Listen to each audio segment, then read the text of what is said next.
नमस्कार, ABC channel में आपका स्वागत है। मैं हूं सचिन श्रीवास्तव और आप मेरे साथ देखेंगे आजमगढ़ से जुड़ी खबरें। आइए नजर डाल लेते हैं आज की खास खबरों पर। खबर के प्रायोजक हैं Niswa inter college Paharpur Azamgarh. Admission open, nursery to class 12। खुशखबरी, विद्यालय को मिली 7 विषयों की मान्यता। Life style furniture, Belnadi Azamgarh. सभी प्रकार के फर्नीचर एवं इलेक्ट्रॉनिक सामानों की भरपूर रेंज उपलब्ध।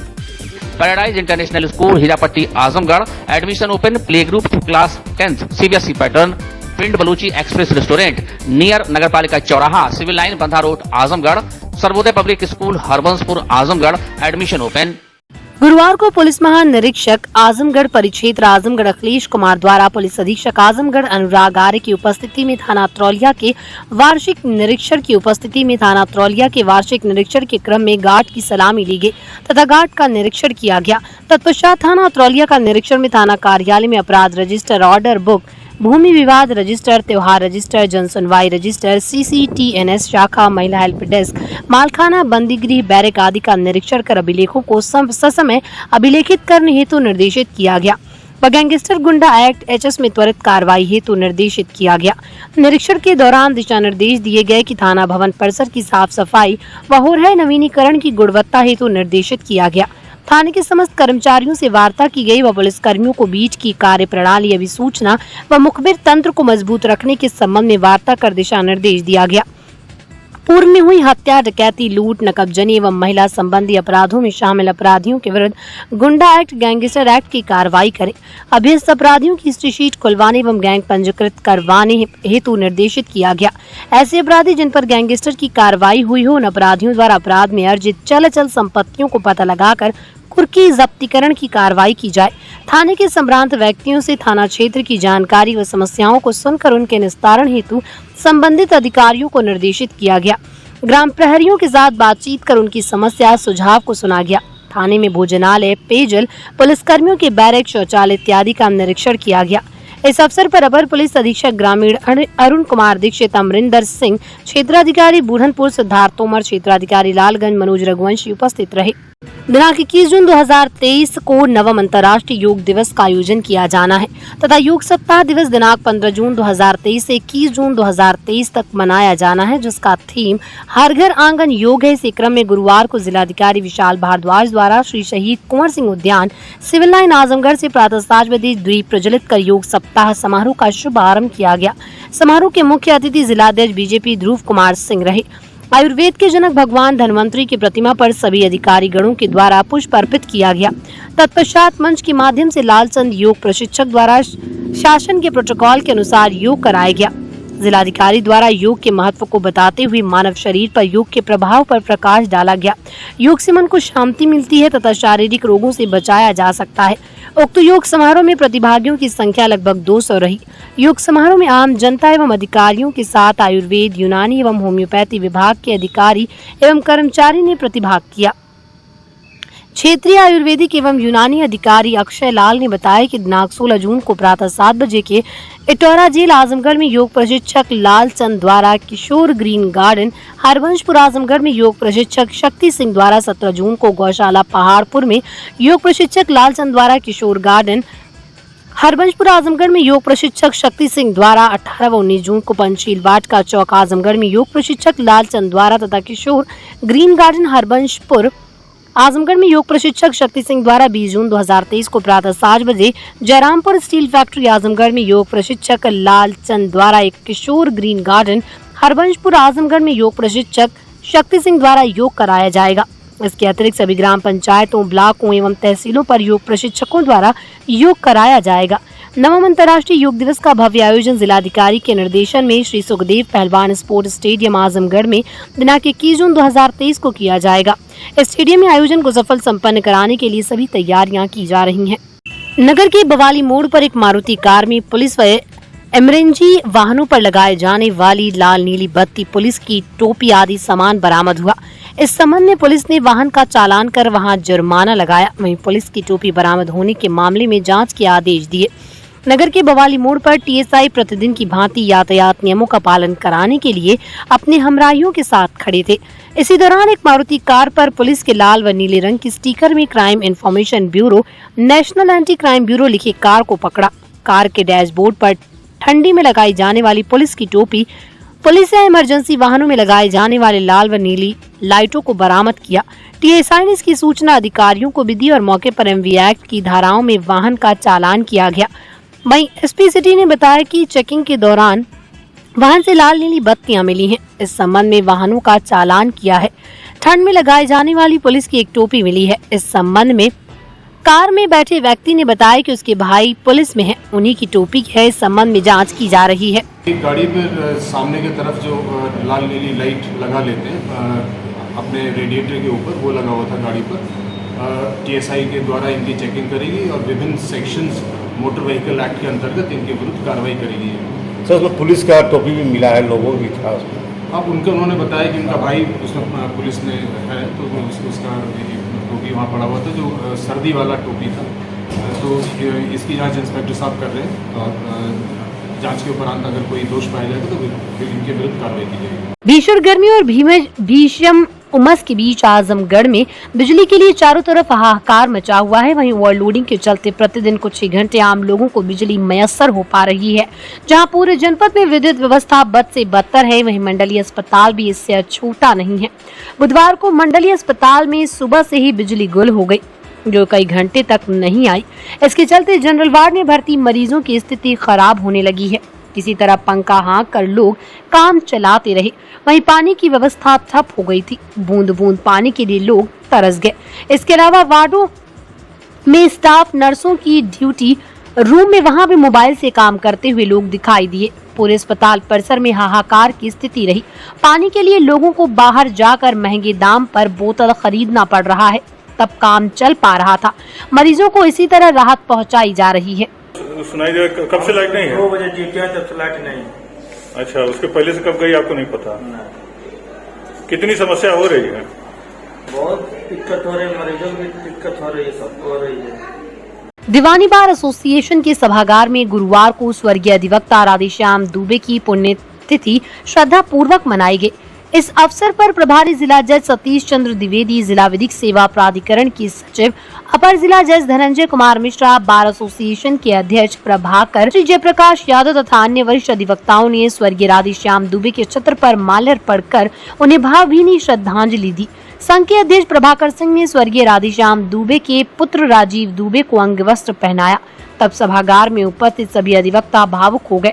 इस अवसर पर अधिवक्ताओं को संबोधित करते हुए प्रभारी जिला जज सतीश चंद्र द्विवेदी ने स्वर्गीय राधेश्याम दुबे को व्यवसाय के प्रति समर्पित अधिवक्ता बताया। अध्यक्ष दयाराम यादव ने राधेश्याम दुबे के प्रति अपनी स्मृतियों को साझा किया। इस कार्यक्रम को पूर्व अध्यक्ष सूबेदार यादव, संघ के संरक्षक शिव गोविंद यादव, पूर्व मंत्री अनिल कुमार सिंह, रफीक अहमद, अवधेश कुमार ने भी संबोधित किया। इस अवसर पर पूर्व अध्यक्ष अरुण कुमार श्रीवास्तव, बिलाल अहमद समेत बहुत से अधिवक्ता उपस्थित रहे। कार्यक्रम की अध्यक्षता संघ के अध्यक्ष प्रभाकर सिंह ने तथा संचालन मंत्री जयप्रकाश यादव एडवोकेट ने किया। नीट के रिजल्ट में जिले में के छात्रों ने परचम लहराया। परीक्षा में बाद तारीख ने 720 में जहां 680 अंक, यशी राय ने 616 अंक हासिल कर जिले का मान बढ़ाया है, तो वहीं सिधारी हाईडिल निवासी सिद्धार्थ मौर्य ने 633 अंक अर्जित कर जिले को गौरवान्वित किया। एम्स, राजकीय और निजी मेडिकल कॉलेजों के एमबीबीएस प्रथम वर्ष में दाखिले के लिए आयोजित national eligibility cum entrance test में जिले के मेधावियों ने श्रेष्ठता साबित की है। परिणाम आने के बाद होनहारों के घरों में जश्न का माहौल है। इसके तहत एमबीबीएस, बीडीएस, बीएएमएस, बीएचएमएस और डीएसएमएस जैसे चिकित्सा पाठ्यक्रमों में प्रवेश के लिए हुई नीट 2023 परिणाम में जिले के छात्रों का दबदबा रहा। सिद्धार्थ मौर्य की सफलता को लेकर जब एबीसी चैनल ने उनसे बात की, लगा अर्जुन के माने चिड़िया की बस आंख उन्हें दिखती रही।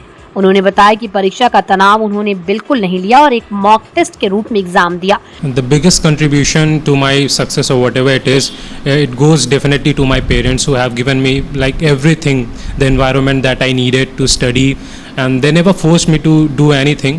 So I was just focusing on my study and they really helped me a lot. So it goes to my parents and of course to my teacher and my coaching institute and my school. Everyone has contributed to this, to where I am now. Actually the examination was on the 7th May 2023, so I went for the exam on that day. I got 633 out of 720 in the NEET 2023. क्या सोचकर आपने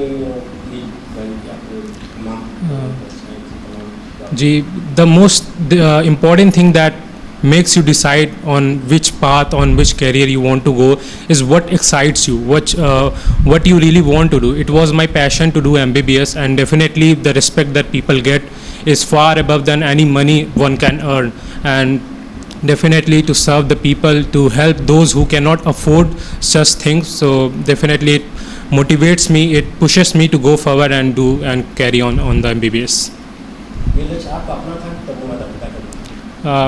It was definitely mine, but my parents supported me, and they just told whatever you want to do you can go for. We have no compulsion that you need to go on certain things. So I decided that this would be the best for myself, so I went for it. The thing is actually the confidence, because it doesn't matter how you have prepared for the whole year or 2 years or 3 years. What matters is what you give on those 3 hours and 20 minutes. Many students who are better than me in my coaching institutes is scoring much better than me, but couldn't crack NEET, while many who used to get less marks have cracked NEET, got more than them. So the main thing is that you need to practice enough so that on the examination day you feel like you are giving some another mock test. It's nothing too much serious all about. Just you have to go normally, calmly, as you were giving your mock test, and just go there with confidence definitely, and it really helps a lot. वहीं सिद्धार्थ की सफलता से उत्साहित व्यवसायी पिता राजेश मौर्य ज्योति निकेतन school की शिक्षिका माता सीमा मौर्य ने बेटे की सफलता पर गर्व जताते हुए कहा कि उनसे यही उम्मीद है कि भविष्य में डॉक्टर बनने के बाद वो गरीबों की सेवा करें। क्यों भाई, बहुत प्रसन्नता है भाई, मेहनत किया उसका फल मिला उसको जी। आपको क्या लगता है बच्चा को क्या पढ़ाई करे और क्या पढ़े? नहीं, हम लोगों की भी इच्छा थी कि डॉक्टर बने जो है जी। आज आपको बच्चा डॉक्टर हाँ, डॉक्टर बन रहा है तो खुशी तो है ही सर। उसे क्या मैसेज देना चाहेंगे आप? भाई बच्चे अगर मेहनत करें, परिश्रम करें तो उनको उसका लाभ तो मिलेगा ही सर। मेहनत किया, परिश्रम किया तो भाई आ गया उसका। सेवा करे गरीबों की जो है, सेवा करे बच्चों, और क्या, यही सबसे बड़ी खुशी है। नीट निकाल लिया, छोटा वाला भी तैयारी कर रहा है अभी, और उम्मीद है नीट की तैयारी कर रहा है, उम्मीद है वो भी 100% अपना देगा। क्या लक्ष्य बनाकर आप अपने बच्चों की तैयारी करा रहे हैं? डॉक्टर बने और कोई तमाम नौकरियां हैं? नहीं सर, हम अपने बच्चों को ये सोचते हैं कि हमारे बच्चे समाज सेवा करें। गरीब जो इंसान है, जो अपना इलाज पैसे की वजह से नहीं करा पाते हैं, उनका ये लोग अपनी सहायता करें। रिजल्ट पास हुआ है, कितनी खुशी आप लोगों को? सर बहुत खुशी है हम लोग को, जब माँ बाप बच्चों के द्वारा पहचाने जाए, इससे बड़ी खुशी क्या हो सकती है सर। क्या करते हैं आप? सर टीचर हैं ज्योति निकेतन में सर। और कुछ करते हैं? सर बेटा बहुत अच्छा नंबर लाया है, हम लोग बहुत खुश हैं। उसने जितना मेहनत की उस हिसाब से उसको अपना देते थे कि वो लोग पढ़ें, अपना जो भी पढ़ाई से रिलेटेड उनको चाहिए हर चीज़ हम लोग व्यवस्था प्रोवाइड करवाते थे। और हम लोग का सपना स्टार्टिंग से तो नहीं था कि डॉक्टर ही बने, लेकिन जब देखें बच्चों की रुचि इसी बायो में ज़्यादा है, तो हम लोग सोचे जब बायो में इनकी रुचि है तो बायो सब्जेक्ट से ही इनको पढ़ाया जाए, और MBBS के लिए इनको अपना कोचिंग करवाया गया। नगरपालिका क्षेत्र के मोहल्लों में ओवरहेड टैंक का पंप खराब होने से कई दिनों से हजारों घरों में पानी नहीं पहुंच रहा है। पहुंच भी रहा तो बालू भरा, जो किसी काम में नहीं आ रहा। आलम यह है कि शहरी लोग बूंद बूंद पानी के लिए रोजाना जद्दोजहद कर रहे हैं। सुबह होते ही पानी की व्यवस्था करने के लिए लोग बाल्टियां लेकर निकल पड़ रहे हैं। दिनों दिन समस्या बढ़ने से लोगों में नाराजगी है। नगर के सिविल लाइन क्षेत्र सहित कई क्षेत्र में पानी को लेकर हाहाकार मचा हुआ है। भीषण गर्मी से जूझ रहे लोग गर्मी के साथ साथ पानी को लेकर भी त्राहिमाम कर रहे हैं। पानी जो है आता है सुबह में तो पूरा बालू वाला पानी आता है, सब पूरा बालू से भरा हुआ पानी आता है, और दोपहर में पानी नहीं आता है, और रात में 10 बजे के बाद नहीं आता है। क्या लग रहा है कि बिजली व्यवस्था की वजह से दिक्कतों की वजह से पानी नहीं आ रहा है? अब जो भी हो, अगर पानी आता भी है तो बालू वाला आता है, यूज में नहीं हो पाता है। नगर पालिका की व्यवस्था नहीं कर रही है? अब ये गर्मी के समय में पानी जरूरी है। हाँ, पानी तो ज़रूरी है, बस वो बालू जो आ रहा है उसको सही कर दें लोग, सही हो जाएगा। क्या चाहते हैं नगर पालिका से आप? समय पानी मिले? हाँ, पानी समय से मिले, यही चाहते हैं। तो ये हमारे बगल में ही, मैं सिविल लाइन में ही रहता हूँ, हमारे बगल में 2 संस्थाएं, एक नगर पालिका है और एक जल निगम है। जल निगम का परिचय ही ऐसा लगता है कि यह पानी के लिए ही बनाया गया है। घर घर डोटी कौन स्कीम चला रहे हैं, पानी की स्कीम चला रहे हैं, लेकिन हमारे इलाके में पानी की हालत बहुत ख़राब है। रात भर कभी तो ऐसा दिन आ जाता कि पानी मिलता ही नहीं। अगर पानी आता है तो इतना बालू है, इस पे ध्यान देना नगर पालिका की बहुत बड़ी जिम्मेदारी है और जनता की भावनाओं के अनुसार नगर पालिका को काम करना चाहिए। हाँ, लेकिन इनको ध्यान देना चाहिए इस पे। भीषण गर्मी की वजह से वाटर लेवल नीचे जा रहा है, इसलिए पानी खराब हो रहा है। अभी भीषण गर्मी से पानी का लेवल नीचे जा रहा है, लेकिन इतनी बड़ी बड़ी संस्थाएं इसमें काम कर रही हैं, इनकी भी तो कुछ बड़ी जिम्मेदारियां हैं। इनको खुद सोचना चाहिए कि भाई वाटर लेवल अगर जाता तो बड़े जनरेटर लगावें, अदर्स चीज़ें लगावें तो पानी जनता को मिले। जनता तो नगर पालिका से यही उम्मीद करती है। क्या लग रहा है कि जनता पानी बेहाल है? बहुत बेहाल है। आपके सामने बगल में आप उठा के देख लिए पार्क है, जहाँ की सारी घासें जल गई हैं। एकदम ये जाहिर करते हैं कि पानी नहीं मिल रहा है। पीने के लिए टोटी में पानी आ ही नहीं रहा है, एकदम प्यास से बेहाल है आदमी। भीषण गर्मी में पानी तो कम से कम आना चाहिए, पानी एकदम है नहीं है। प्यास लगा, पानी कहाँ पीने जाए। नगर पालिका फेल है क्या इस मामले में? हम नगर पालिका टोटी लगाई हुई है, जलकल वाला पानी ही नहीं आ रहा है। जनता पूरा बेहाल है। जनता तो पूरा बेहाल है एकदम से। क्या चाहते हैं आप लोग? मतलब कम से कम पानी तो आना चाहिए, पानी पीने के लिए। आदमी सब इतनी गर्मी, भीषण गर्मी, लू चल रहा है, प्यास आदमी को लग रही है पानी पीने के लिए। पानी आ ही नहीं रहा है। वहीं नगर पालिका ईओ का कहना है कि नलकूप की मरम्मत का कार्य चल रहा है, तब तक जनरेटर से सप्लाई की जा रही है। पूर्व में नलकूप जो है वो मोटर की वजह से खराब हुआ है, उसकी मरम्मत कार्य चल रहा है। वैकल्पिक व्यवस्था के लिए बगल के ट्यूबवेल से लाइट की समस्या होने के बावजूद हम जनरेटर से जलापूर्ति कर रहे हैं। विद्युत विभाग को लाइट सही करने के लिए पत्र लिख दिया गया है और एसडीओ से बात हुई है, वो एस्टीमेट बना के भेज रहे हैं। जल्द ही लाइट की समस्या दूर हो जाएगी और जलापूर्ति पहले की तरह सुचारू रूप से संचालित हो जाएगा। जगह जगह पंपों पे ओवरलोडिंग की समस्या है, कम वोल्टेज से पंप नहीं उठ रहा पानी, तो विद्युत विभाग को अवगत करा दिया गया। ये जैसे मतलब जहाँ पे फॉल्ट होगा उसको हम जनरेटर से देंगे, बाकी विद्युत विभाग संज्ञान में है वो सही कर देंगे। जिले में गर्मी का भीषण प्रकोप निरंतर जारी रहने से जहां जनजीवन बुरी तरह से प्रभावित है, वहीं अंधाधुंध बिजली कटौती से लोगों पर दोहरी मार पड़ रही है। जून माह की शुरुआत से पड़ रही गर्मी लगातार बढ़ती जा रही है। सुबह से निकलने वाली तेज धूप देह झुलसाने लगती है। गर्मी से बचाव में विद्युत उपकरण भी पूरी तरह से फेल साबित हो रहे हैं। गर्म हवाओं के चलते लोग दिन ही नहीं रात्रि में भी चैन से नहीं सो पा रहे हैं। उधर पारा निरंतर चढ़ाव पर है, 43 डिग्री को कई बार पार कर चुका है। ऐसे में बिजली कटौती ने लोगों की समस्याएं अधिक बढ़ा दी है। आबादी और कनेक्शन बढ़ने के अनुपात में बिजली की बढ़ रही मांग को देखते ट्रांसफार्मरों की बढ़ाई गई क्षमता भीषण गर्मी के आगे निरर्थक साबित होने लगी।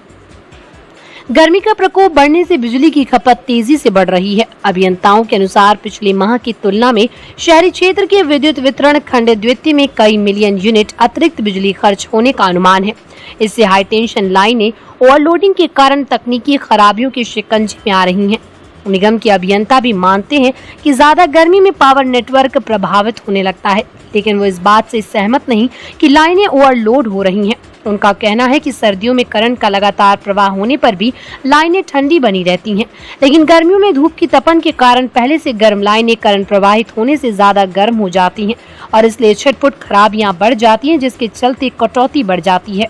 इसमें अचानक गर्मी बढ़ने के कारण जो है डिमांड बहुत अधिक बढ़ गया है, जिसके कारण जो है केबल और गर्मी की वजह से केबल भी जो है हीट हो जा रही है और लोड अधिक पड़ने के कारण जो है केबल कई जगह जो है शॉर्ट सर्किट होने के कारण जो है जलने लग रही है। इसको जो है हम लोग जो है दिन रात मेहनत करके उसको अटेंड कराया जा रहा है, लेकिन तो इस समय वर्तमान में डिमांड बहुत अधिक बढ़ गई है, इसलिए थोड़ा सा फॉल्ट आ रहा है। इसको ट्रांसफार्मर जलने की क्षमता मतलब क्या है? कितने ट्रांसफार्मर एक दिन जल रहे हैं गर्मी की वजह से कि ओवरलोड? ट्रांसफार्मर इसमें दो कारण है। गर्मी भी भयंकर पड़ रही है, जिसके कारण जो है हीट बहुत ज़्यादा हो रहा है, जिसके कारण जो है और डिमांड भी बहुत अधिक बढ़ गई है, इसलिए जो है ओवरलोडिंग की वजह से भी चल रहे हैं। तो इसको जो है समय से रिजॉल्व किया जा रहा है, बदलने का भी कार्रवाई समय से किया। क्या लग रहा है सर कि पॉपुलेशन ज़्यादा बढ़ने से और क्षमता कम होने से दिक्कतें हो रही हैं? हाँ, ये तो जाहिर सी बात है, पॉपुलेशन बढ़ रही है, अब लोगों की रिक्वायरमेंट भी बढ़ रही है, इसलिए जो है दिन प्रतिदिन जो है भार भी बढ़ रहा है, इसके कारण जो है बिजली का खपत भी अधिक बढ़ रहा है। जब जिस एरिया में कम क्षमता का ट्रांसफार्मर में अधिक लोड हो जा रहा है, तो क्या लोड बढ़ाया जा रहा है कि नहीं बढ़ाया जा रहा है? हाँ, अगर जब ट्रांसफार्मर अगर ओवरलोडेड है, जो हमारे रिकॉर्ड के अनुसार अगर ओवरलोड है, तो उस पर क्षमता वृद्धि का कार्रवाई की जा रही है। क्या लग रहा है अभी जब तक ये मौसम चेंज नहीं होगा, तो ये स्थिति चलती रहेगी? अब थोड़ी सी दिक्कत है, गर्मी जब तक थोड़ा सा डाउन नहीं होगा तब तक तो प्रॉब्लम रहेगी, उसको कंट्रोल करने की कोशिश की जा रही है। बुंदेलखंड विश्वविद्यालय झांसी की ओर से आयोजित बीएड संयुक्त प्रवेश परीक्षा गुरुवार को 40 केंद्रों पर कड़े सुरक्षा प्रबंध के बीच शुरू हुई। दोनों पारियों में कुल 3173 परीक्षार्थियों ने परीक्षा छोड़ दी। पहली पाली में 1584 परीक्षार्थियों ने परीक्षा छोड़ी, जबकि द्वितीय पाली में 1589 परीक्षार्थियों ने परीक्षा नहीं दी। केंद्रों पर सघन तलाशी के बाद परीक्षार्थियों को परीक्षा केंद्र भेजा गया। जिले में बीएड संयुक्त प्रवेश परीक्षा के लिए कुल 17,970 परीक्षार्थी पंजीकृत हैं। पहली पारी में पंजीकृत 17,972 में से 16,388 परीक्षार्थियों ने परीक्षा दी, वहीं 1,584 परीक्षार्थी गैर हाजिर रहे। वहीं दूसरी पाली में 1,589 परीक्षार्थियों ने परीक्षा छोड़ी। परीक्षार्थी 1 घंटे पहले ही परीक्षा केंद्रों पर पहुंच गए। परीक्षा शुरू होने से आधे घंटे पहले परीक्षार्थियों की सघन तलाशी देने के बाद उन्हें भीतर प्रवेश दिया गया। सुरक्षा को लेकर परीक्षा केंद्रों पर भारी संख्या में पुलिसकर्मी तैनात किए गए थे।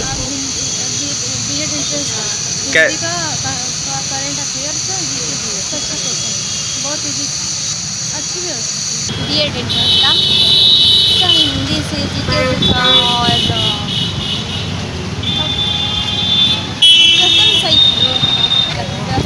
अच्छा ठीक है।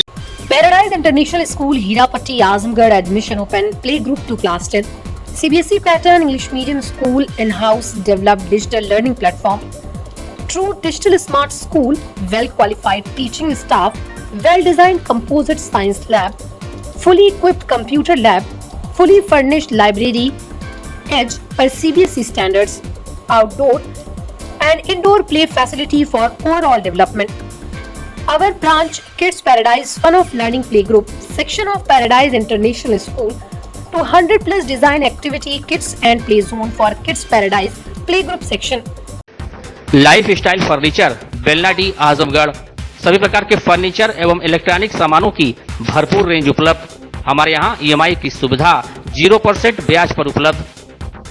इलेक्ट्रॉनिक सामानों में LED TV, refrigerator, washing machine, air conditioner, air cooler, deep freezer, water cooler, mixer, juicer, iron, fan और इंडक्शन। फर्नीचर के सामानों में बेड, सिंगारदान, अलमारी, सोफा, मेज, कुर्सी, रिवॉल्विंग चेयर, रैक, स्टूल, संडली, सीढ़ी, गद्दा इत्यादि। शादी विवाह की हो तैयारियां, ऑफिस और घर के लिए सामानों की करनी हो खरीदारी, पहुंचिए life style furniture Belnadi Azamgarh. देश का नामचीन रेस्टोरेंट पिंड बलूची एक्सप्रेस अब आपके शहर में नियर नगर पालिका चौराहा, civil line, Bandha road, Azamgarh. 11 राज्य के 18 शहरों में 62 रेस्टोरेंट्स धूम मचाने के बाद 63वां रेस्टोरेंट आजमगढ़ में। पिंड बलूची एक्सप्रेस रेस्टोरेंट में आपको मिलेगा नॉर्थ इंडियन वेज और नॉन वेज की लजीज और जायकेदार डिशेस। रेस्टोरेंट में उत्तर भारत खासकर दिल्ली व पंजाबी स्टाइल के वेज नॉन वेज रेसिपी की विशेष सौगात। लजीज व्यंजनों के शौकीन आजमगढ़ वासियों को मिलेगा दाल मखनी, दही कबाब, ढाबा मटन, चिकन, अजवाइन का अनोखा स्वाद। आपके रेस्टोरेंट का नया पता पिंड बलूची एक्सप्रेस, नियर नगर पालिका चौराहा, civil line, Bandha road, Azamgarh. Niswa inter college Paharpur Azamgarh admission open class nursery to 12 Hindi and English medium affiliated to UP board, excellent teaching method, conducting various competitions, co-curricular activities, ensure overall growth of your child, complete education with confidence, well-maintained computer lab, science lab, CCTV surveillance, ventilated classroom and safe compound, transport facility available। खुशखबरी विद्यालय को विज्ञान, commerce, गृह विज्ञान, शिक्षा शास्त्र, नागरिक शास्त्र, भूगोल तथा समाज शास्त्र विषयों की मिली मान्यता। लिमिटेड सीट्स, एडमिशन के लिए जल्दी करें। Sarvodaya public school near RTO office, Harbanspur, Azamgarh. affiliated to CBSE. Admission open for classes nursery to 9th and 11th. Dedicated, experienced and well-qualified staff. Computer science from class 1st onwards. Playground with lush green campus. Yoga, art and craft, drawing, music, dance classes. Separate composite laboratories. Separate classes for girls. Well-stocked library. Hostel facility available. Free health checkup in Sarvodaya Hospital.